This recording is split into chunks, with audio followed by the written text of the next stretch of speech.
All right, today I'm coming to you to talk about the box squat. So let's spend a few minutes talking about proper setup. Let's talk about some benefits and then a couple of coaching tips that I've got for you to watch out for to ensure that you're properly performing this movement.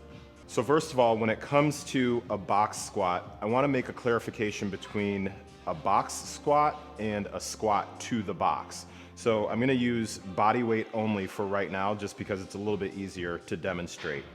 So the movement that I'm talking about today is the box squat. That is where you are either with body weight or loading a barbell on your back. You can also use a dumbbell or kettlebell in a goblet hold. You can do it at your sides. You've got a lot of different options available to you. But with a box squat, what we are going to do is we're going to slowly descend down to the box. There is going to be a pause at the bottom of the movement, and then we are going to explode up from what we call a dead stop position. So again, we're squatting down. We're going to pause slightly here, and then this is from a dead stop, meaning I have no momentum coming out of something like an air squat or a freestanding squat. I am pushing my feet into the ground, trying to maintain a mostly upright chest position and standing up. So that's a box squat. Now a squat to the box is something that I will commonly program if I'm finding that somebody is having difficulty with reaching depth or getting at least somewhat to or below parallel with their squat. So a squat to the box is more of utilizing the box as a cue or a goal, a target to hit of, hey, I want you to make sure that you tap that box and then you come straight up. So this would be a squat to the box because what I'm doing is I'm utilizing the box, or you can use a bench as a cue versus squat to box where I am actually going to sit on the box and pause before exploding up. Okay, now that we've clarified the difference between those two movements, now let's get into proper setup for a box squat. Now, with a box squat, you do want to use either a very stable box or if you've got a bench, either one of those will work just fine.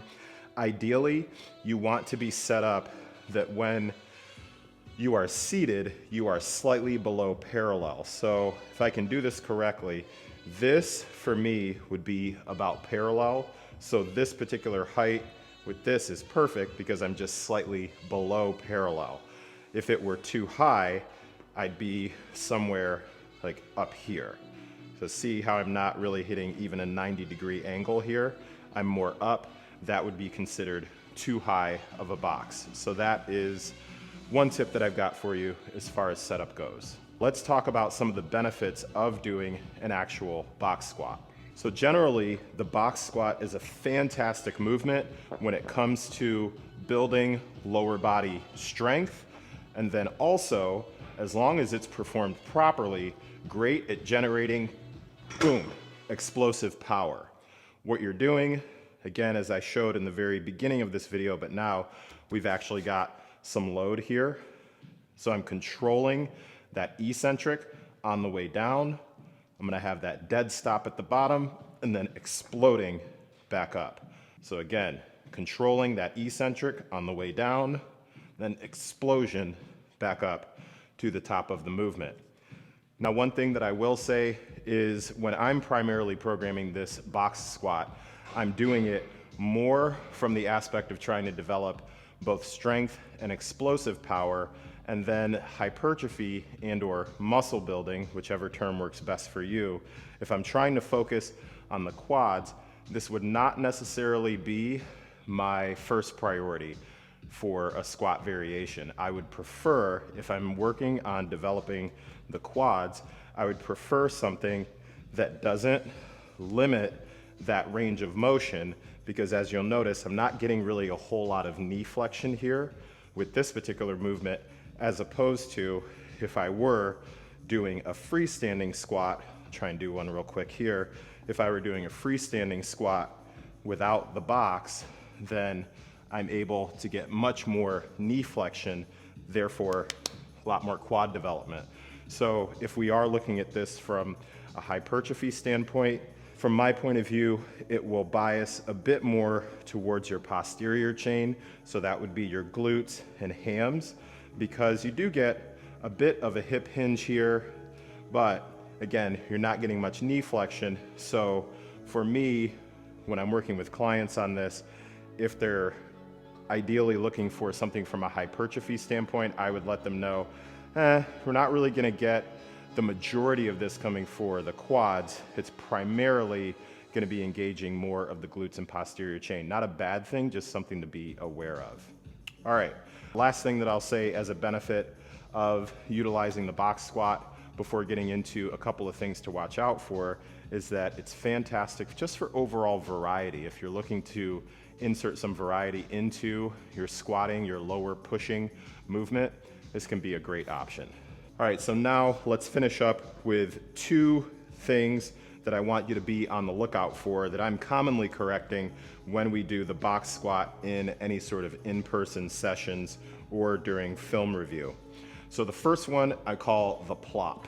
So the plop looks something like this, where instead of squatting and then having the explosive push up, what we're doing is more of the plop and then pushing up. Again, just plopping and then pushing up. Remember that it is a box squat, so we do want to actually focus on control as we are squatting down. Now, the second and most common thing that we're working on is what I call the rock. So we've got the plop and we've got the rock.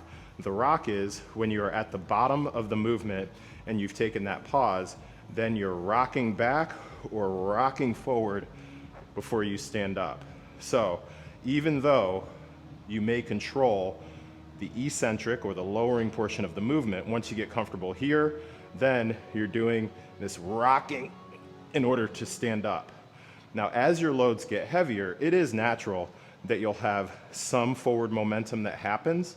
However, what I want you to do is remember that you want to use the pressure of your full foot. You may even need to widen your stance somewhat and really push those feet into the ground in order to stand back up.